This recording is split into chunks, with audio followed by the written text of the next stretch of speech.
नमस्कार दोस्तों, आज के इस वीडियो में हम बात करने वाले हैं बाबा हरभजन सिंह के बारे में। दोस्तों, बाबा हरभजन सिंह एक शहीद सैनिक है जो कि एक घटना की में उनकी मृत्यु हो गई थी, परंतु उसके बाद में जो हुआ वह आप जानकर बिल्कुल हैरान हो जाएंगे। दोस्तों, बाबा हरभजन सिंह के बारे में कहा जाता है कि आज भी इनकी आत्मा भारत और पाकिस्तान की सीमा पर लोगों के द्वारा देखी जाती है। कहा जाता है कि भारत और चीन की मीटिंग के दौरान इनके लिए एक कुर्सी आज भी खाली छोड़ी जाती है।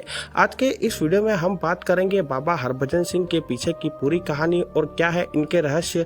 तो चलिए शुरू करते हैं। दोस्तों, 30 अगस्त 1946 को पंजाब के कपूरथला जिले में एक सिख परिवार में जन्मे बाबा हरभजन सिंह 20 वर्ष की छोटी उम्र में भारतीय सेना में शामिल हुए।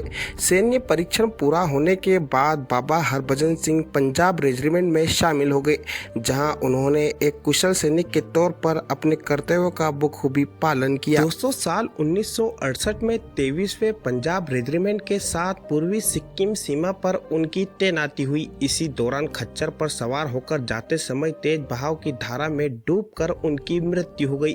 पानी का तेज बहाव बाबा हरभजन सिंह के शरीर को बहाकर दूर ले गया।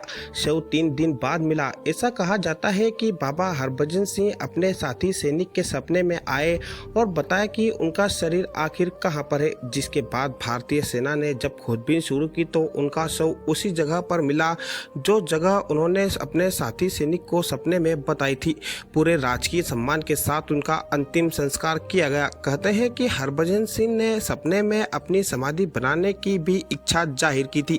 ऐसे में 14,000 फीट की ऊंचाई पर जेलेब दर्रे और नाथुला दर्रे के बीच उनकी समाधि बनाई गई। दोस्तों, बाबा हरभजन सिंह की समाधि के साथ साथ उनके मंदिर का भी निर्माण किया गया। यहाँ दूर दूर से भक्त दर्शन करने के लिए आते हैं।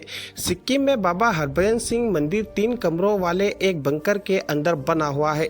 मुख्य कमरे में हरभजन सिंह के साथ अन्य हिंदू देवताओं और सिख गुरुओं की एक बड़ी तस्वीर है। वहीं दूसरे कमरे में बाबा हरभजन सिंह का निजी कमरा है, जिसमें उनके सभी निजी सामान रखे गए हैं। उसमें साफ सुथरा वर्दी, पॉलिश किए गए जूते, अच्छी तरह से रखा हुआ बिस्तर और अन्य घरेलू सामान शामिल है। दोस्तों, मंदिर के आखिरी कमरे में एक कार्यालय और एक स्टोर रूम है, जिसमें बाबा हरभजन सिंह को अर्पित की गई वस्तुएं पड़ी रहती है। उनका कमरा और वर्दी हर रोज साफ की जाती है। कहा जाता है कि रात को उनके जूतों पर कीचड़ लगा दिखाई देता है।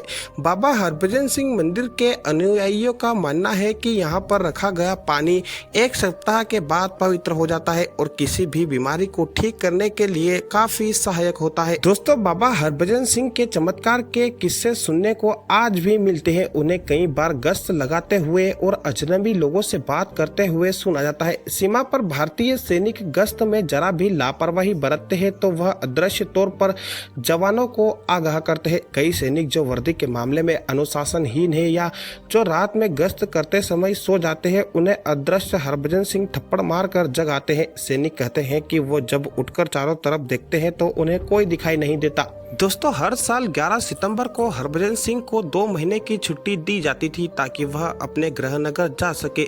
इस दिन सेना उनके सामान को सिलीगुड़ी के न्यू जलपाईगुड़ी स्टेशन तक ले जाती है और फिर ट्रेन से उनके गृहनगर तक भी ले जाती है।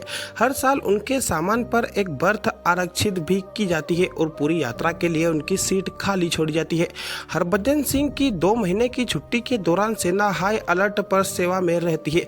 भारतीय सेना के प्रति उनकी महान सेवा और समर्पण के कारण बाबा हरभजन सिंह को उनकी मृत्यु के बाद भारत का दूसरा सबसे बड़ा सम्मान महावीर चक्र से सम्मानित किया गया।